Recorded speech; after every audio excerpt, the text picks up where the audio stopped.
This is a good time to say it clearly. Both old hag and the kid are a nuisance. Get out.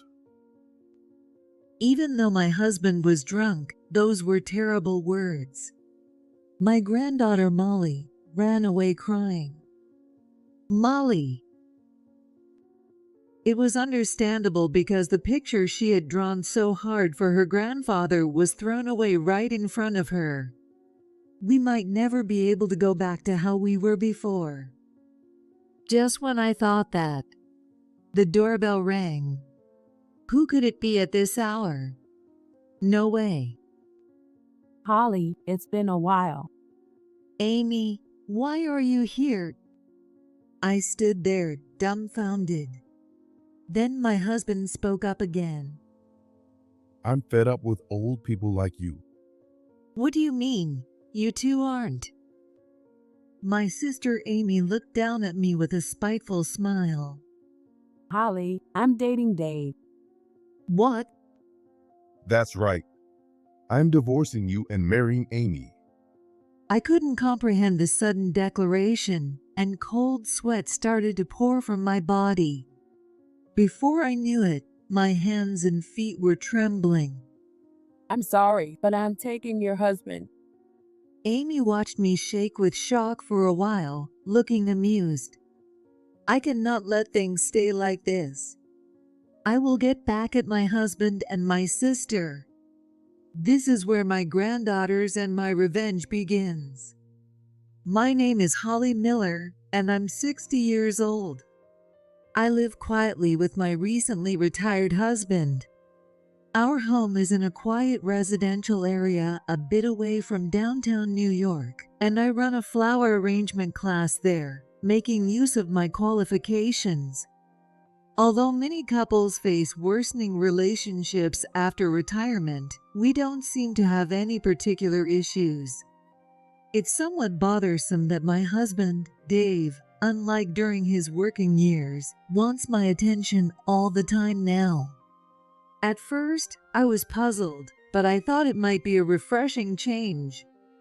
Dave was leisurely enjoying his hobby, golf, and I was genuinely enjoying the interactions with friends I met through my classes. Living this second phase of life at our own pace wasn't bad at all.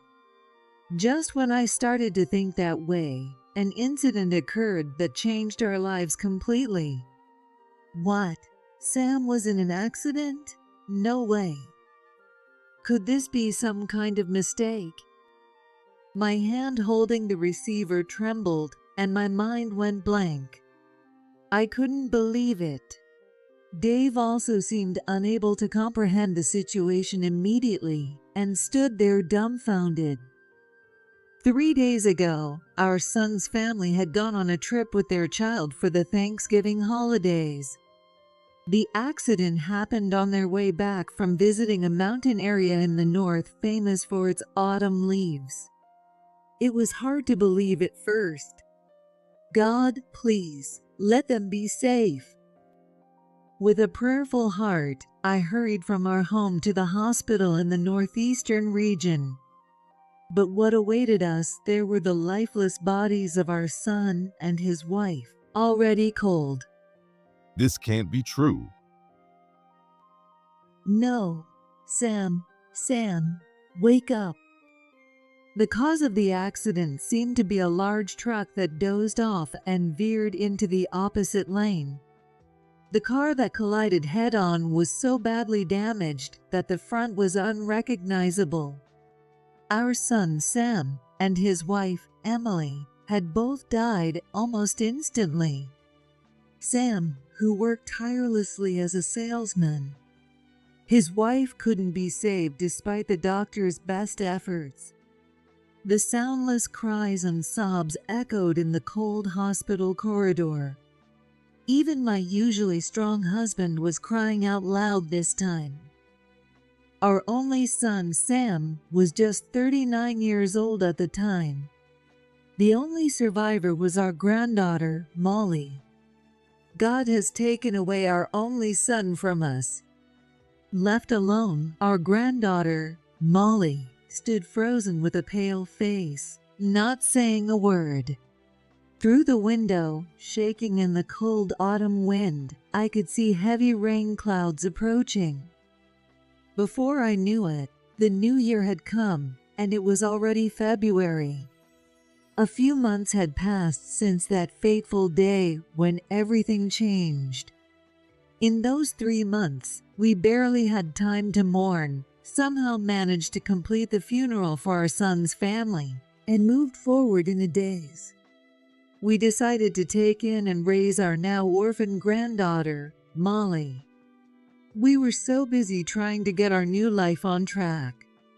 Although 3 months had passed, our time had stopped on that day.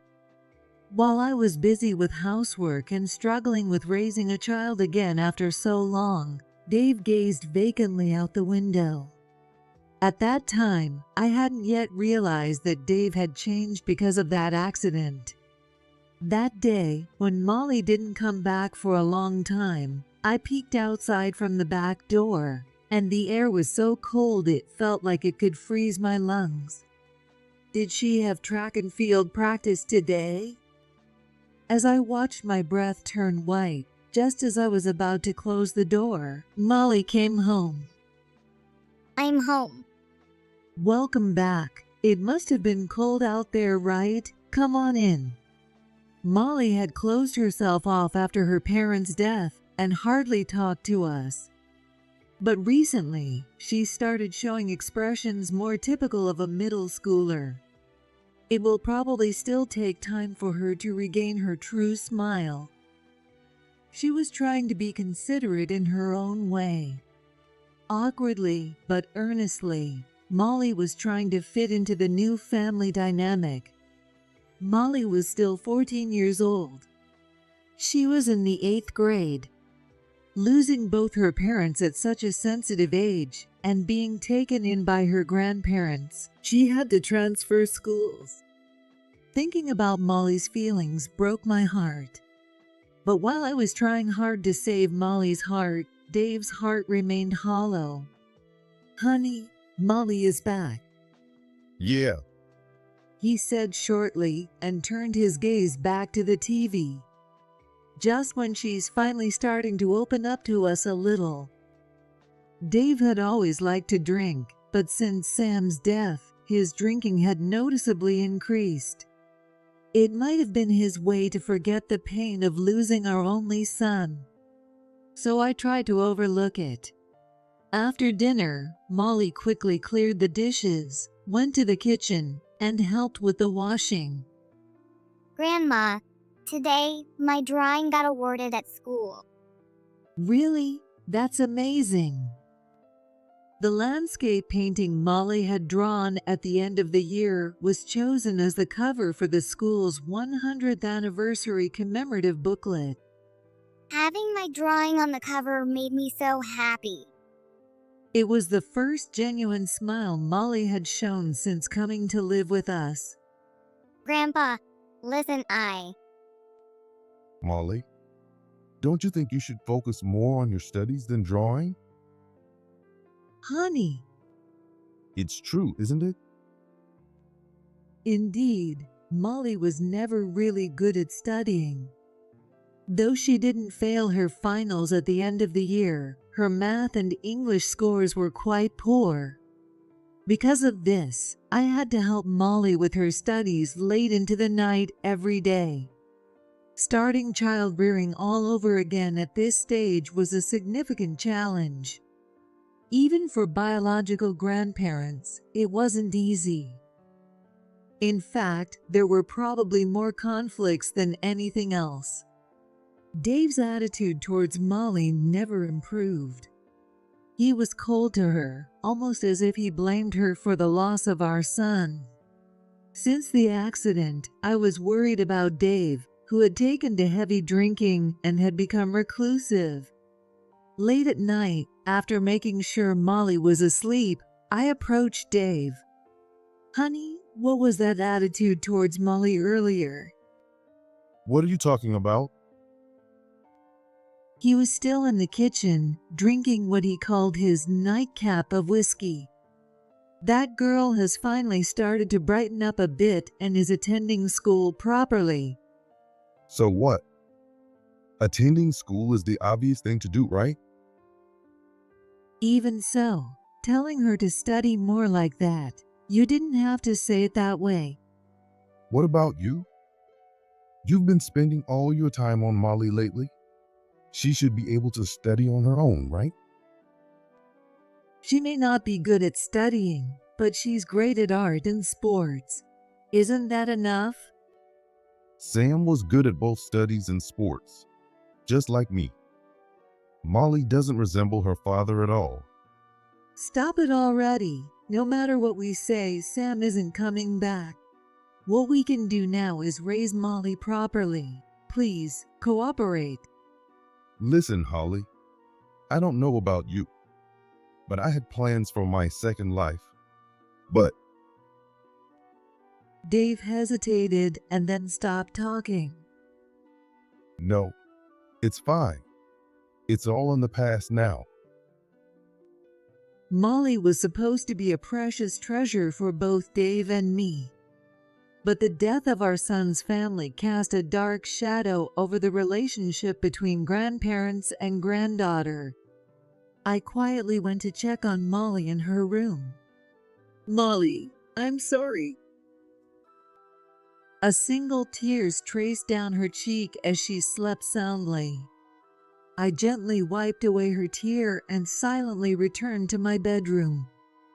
That day, Dave came home late, completely drunk. Hey, I'm back. Honey, where have you been this late? Does it matter? It's none of your business. For the past few months, Dave had been going out drinking every night, claiming it was to relieve stress. Naturally, this led to more arguments and conflicts at home. He seems like a completely different person these days. He staggered into the living room, plopped down on the sofa, and demanded. Bring me some water. I reluctantly handed him a glass of water. After gulping it down without hesitation, he said something unexpected. Today, I ran into your sister at the bar. Really? You saw Amy? I felt a sense of unease in my chest. Amy and I were sisters, but we had different moms. There was a significant age gap between us. Amy, the daughter of my late dad's second wife, was 47 years old, 13 years younger than me. She was still single, but maintained a youthful beauty that earned her the nickname Ageless Beauty. A few years ago, she started a successful cosmetics brand called Jupiter, which had even been featured in magazines. Amy couldn't exactly be called a beauty, but she was the type of woman who climbed up by using men, the so-called bad woman. Because of this, she had constant issues with men from a young age. It would be a lie to say that I never envied Amy's flashy social life. But fortunately, our stepmother, who was my dad's second wife, raised us without any favoritism. Perhaps that's why I never felt inferior to my beautiful sister. I couldn't believe that Amy had started her cosmetics brand with only her own funds. I was sure she had charmed some man into becoming her patron and had him invest in it. Hey, Holly, when was the last time you looked in the mirror? Casually, I glanced at the mirror hanging on the living room wall. The face staring back at me looked much older than I had expected. What? Is this me? I reflexively looked away from the mirror. I couldn't bear to look directly at it. This was reality. In the mirror, I saw myself, worn out from childcare, housework, and mental strain. I felt like I understood what Dave was trying to say. You and Amy are so different. Are you really sisters? His eyes, tinged with a slight sneer, were clouded with alcohol. I trembled with anger, unable to find words to respond. Yes, we are sisters, so why? Well, your sister stays beautiful despite her age. Unlike someone I know, I was so furious and upset that I felt dizzy.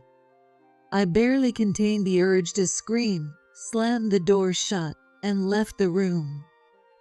Bitter memories of being compared to my sister and belittled resurfaced. To think that at this age, I would be treated like this by my husband. I closed the door behind me and couldn't hold back the quiet sobs. Grandma, It seemed Molly had heard our loud argument. Since then, my relationship with my husband had grown cold. Instead of reflecting, he became even more arrogant towards Molly and me. His drinking habits worsened, and he often stayed out until morning. When he was younger, Dave had quite a bit of experience with women, having dated several before marrying me. I was worried but felt powerless to do anything. Despite Dave's nightly drinking, I had recently stopped trying to intervene. He doesn't listen to me anymore. Though resigned, I still held a faint hope that he might regain his old kindness. I can't afford to be daydreaming. I snapped back to reality. Thank you, Holly, for another wonderful lesson today. I exchanged cheerful words with my flower arrangement class's students and saw them off with a smile. After my son and his wife's death, I had closed the class for a while, but my students quickly returned when I reopened it. Now I barely spoke to my husband, who ignored the family. He also hardly spoke to Molly. Today was a flower arrangement class day. The room was filled with colorful flowers, and a sweet fragrance lingered in the classroom. The interaction with my students in the class was my only joy and a solace for my heart. After the students left, I started to put away the tools in the empty classroom. The deep indigo vase is my favorite. Dave bought it for me a long time ago. I pulled a single deep crimson rose from the flower frog and stared at it intently. The luxurious rose, illuminated by the setting sun streaming through the window. Its luxurious appearance reminded me of my sister, who Dave met recently. His words echoed in my mind again. when was the last time you looked in the mirror? A woman's worth isn't determined solely by her outward appearance. But do I have anything that surpasses Amy right now?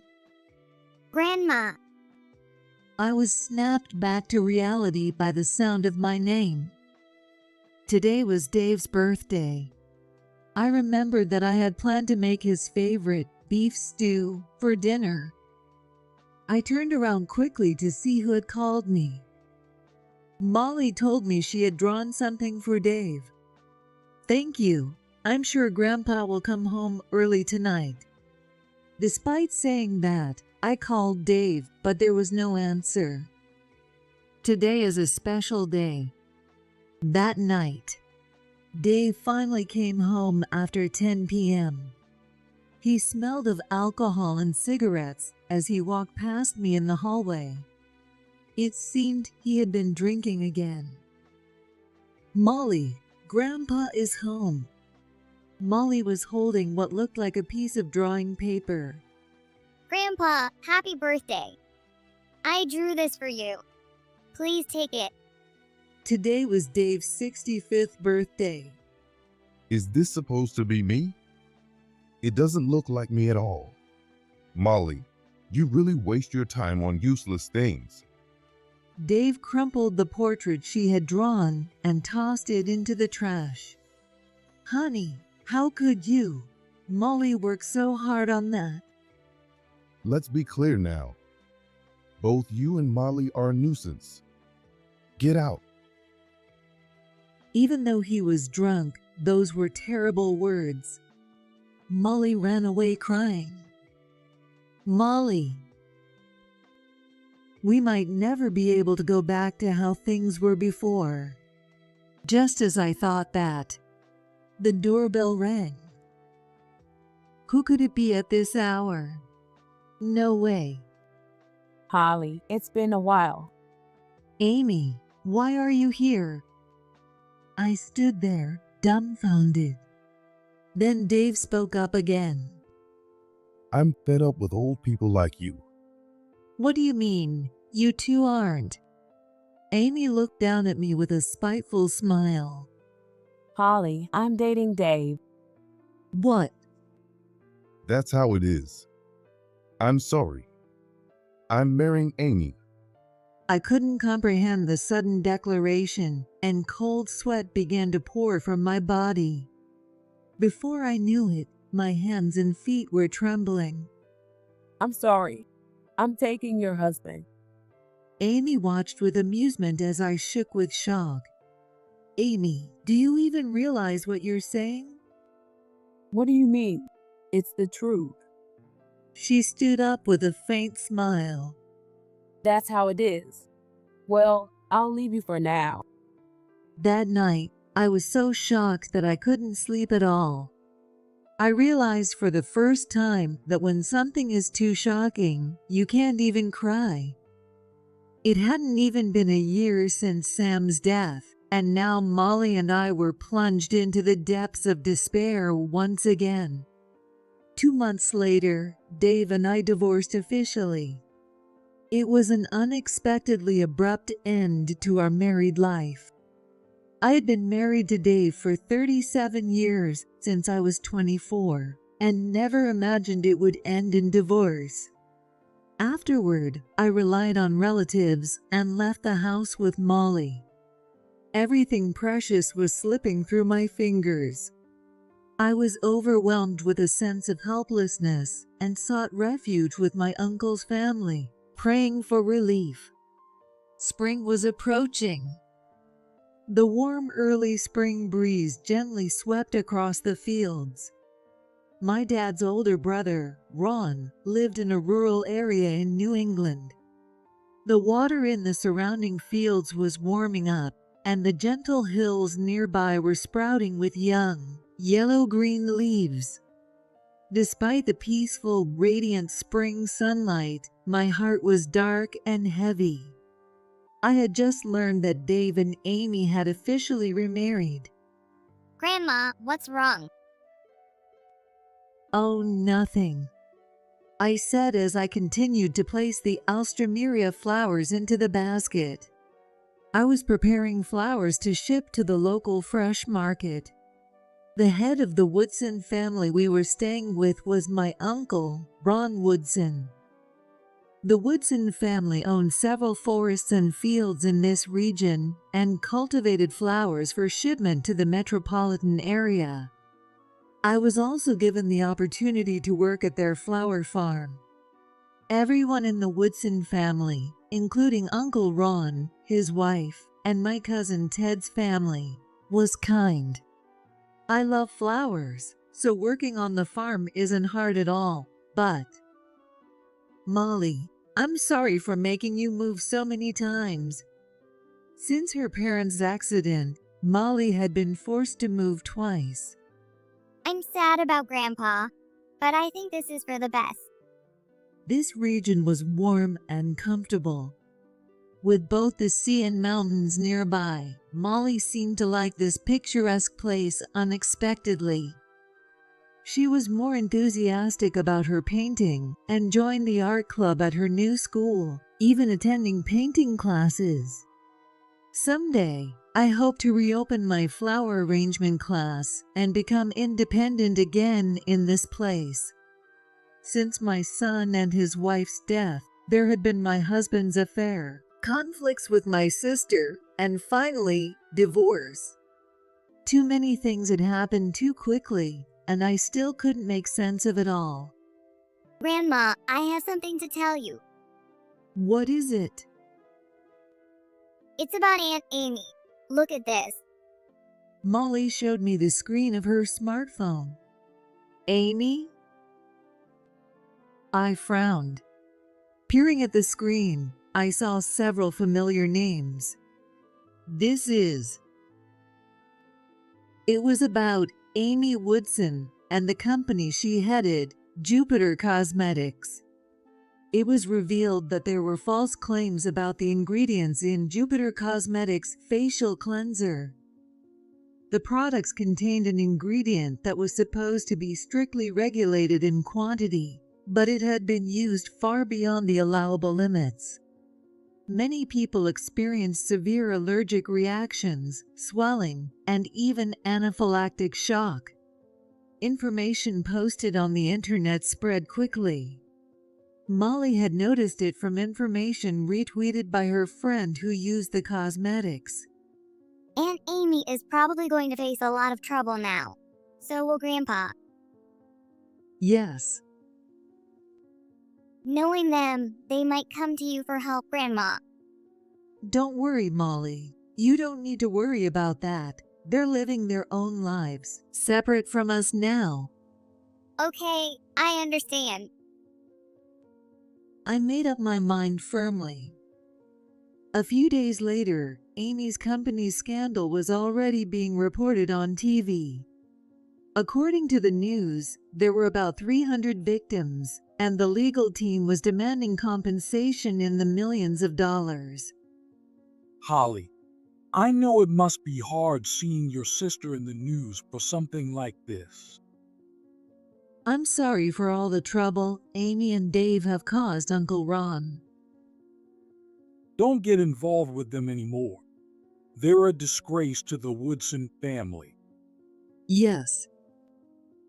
Who knows what kind of bad luck they might bring next? Ron warned his relatives to keep Amy and Dave away from their house. He couldn't possibly think well of Amy, who had not only taken her sister's husband, but also caused a nationwide scandal. My feelings were complicated. My heart was unsettled and restless. But my fears came true. A few days later, I received a call from an unregistered number. Hello, is this Holly? Surprisingly, it was not Amy but my ex-husband. What do you want now? Don't be so cold. I need a favor. No. At least hear me out. I officially married Amy the other day, and I took a position on the board of Jupiter. But now, with all this chaos, So what? I need you to lend me some money. Your dad was quite wealthy, wasn't he? Didn't you get a substantial inheritance when he passed away? What? You want to take my dad's inheritance too? You've got to be kidding. Don't ever contact me again. Cheating with my sister, abandoning our family, and now trying to get his hands on my dad's estate. I was boiling with anger. I tried my hardest to keep my emotions in check so Molly wouldn't notice. Grandma, I'm home. Molly had come back. Perhaps she had track practice today. Her face was slightly sunburned from the early summer sun. What's wrong? What do you mean? Grandma, you're crying. I was startled and touched my face, feeling several tears running down my cheeks. I'm sorry for dragging you into this, Molly. Unable to wipe away the tears, I covered my face with both hands and broke down crying. Then, I felt a soft hand on my head. It was Molly's hand. Grandma, don't cry. I could tell Molly was looking at me with concern. All the dark emotions I had been holding back burst forth and wouldn't stop. Molly continued to gently pat my head. There, now. Grandma, it's not your fault. I couldn't respond. Is that really true?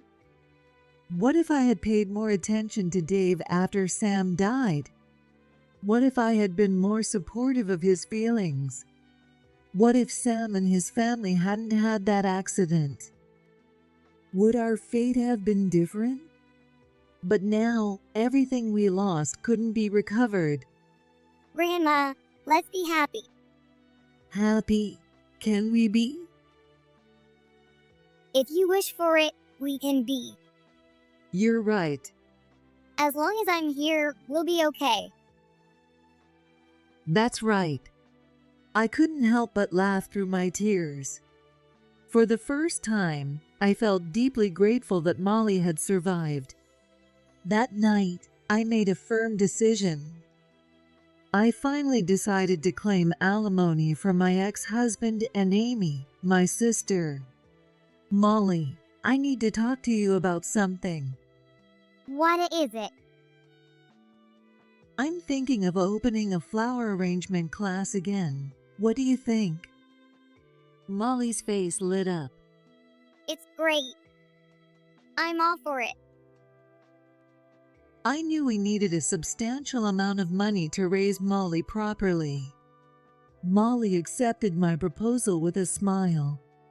The Woodson family is very kind. I've never felt uncomfortable here, but I started to think about starting a new life with Molly. Taking care of the beautiful flowers on this farm deepened my love for them even more. And in this temporary home, I still have my instructor's license safely stored away. Flower arrangement was one of the arts our mom made my sister and me learn. Amy gave it up halfway, but I loved it and continued. A few weeks later, I received a call at the Woodson main house from Amy. Holly, what's this about you claiming alimony? I just got a call from the lawyer.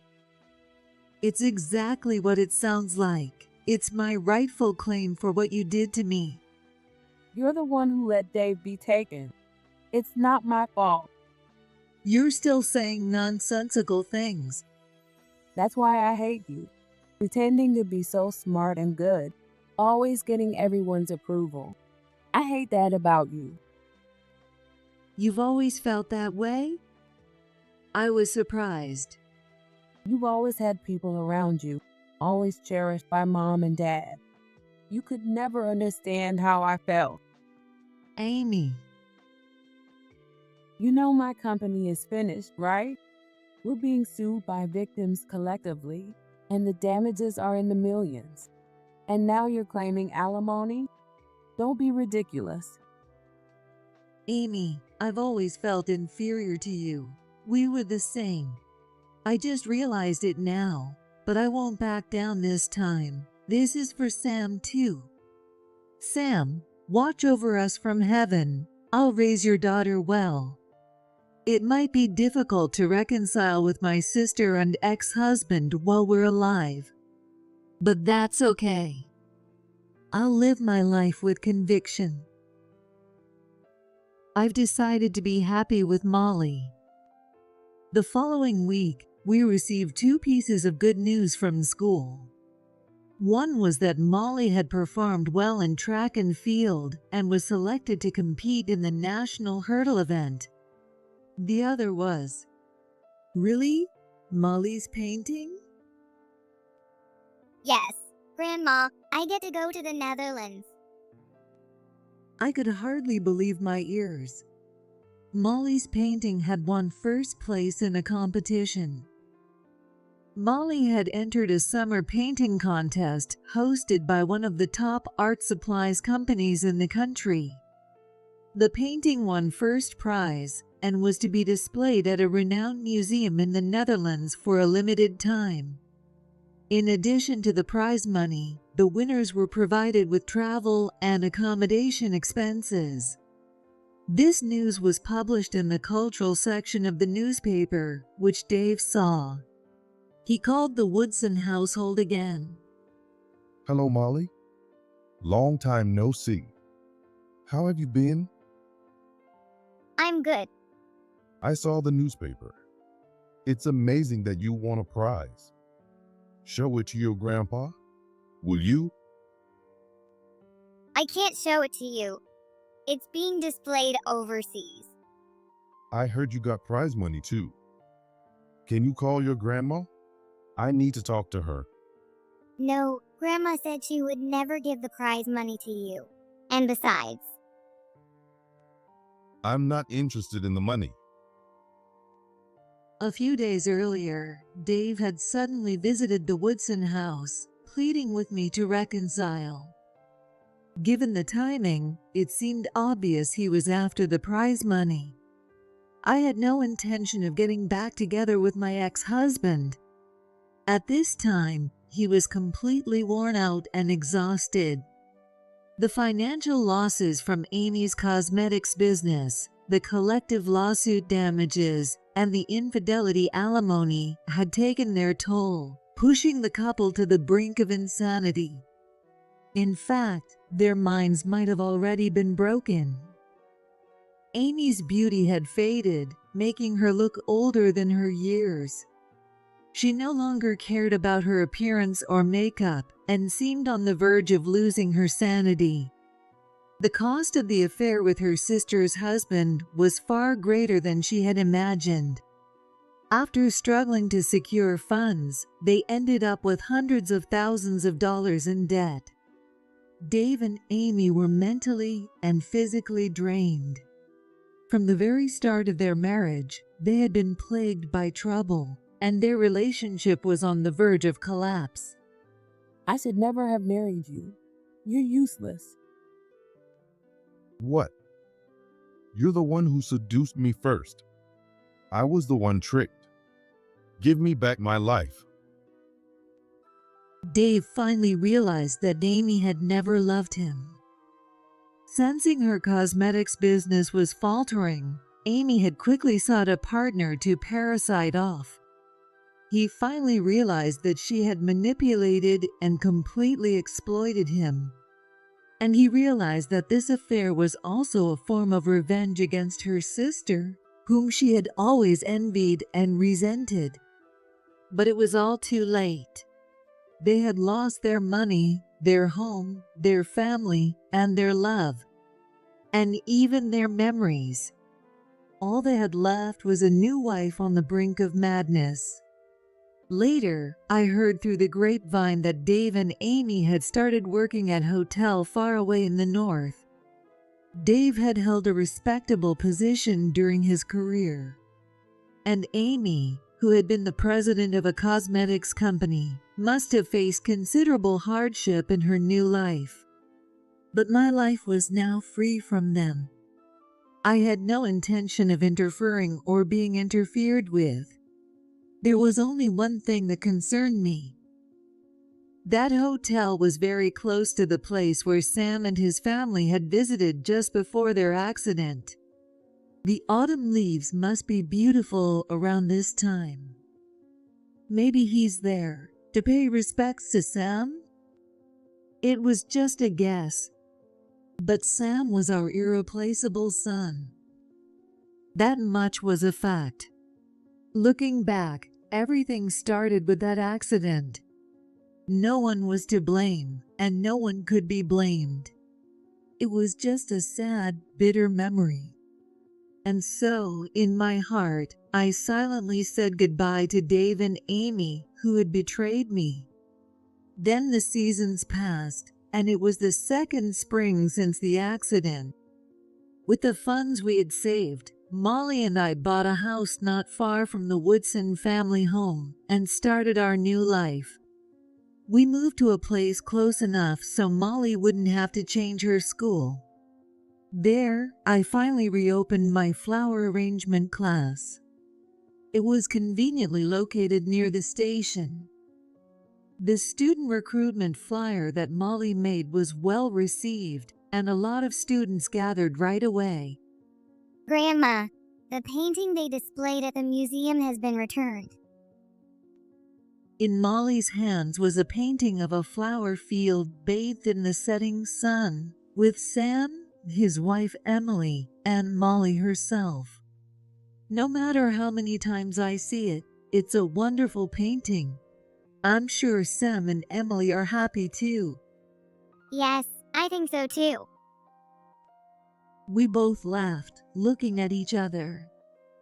How about we hang this painting in flower arrangement classroom for a while? Of course. Actually, Molly's painting was set to be donated to the City Art Museum later. But Molly, wanting to make her grandmother happy, readily agreed to my request. Grandma, you know, What's up? I'm not angry at Grandpa and Aunt anymore. Is that okay? At first, I was surprised by this sudden declaration. But at the same time, I found myself resonating with Molly's thoughts. It's okay, Molly. You can feel however you want. Yes. Whatever your feelings are, they belong to you. It's your choice to forgive or not to forgive anyone. Thank you. Yes, those two have already received the punishment they deserved. I will be free too. I'm only 62. Life is just beginning. Above Molly and me, our future shone brightly.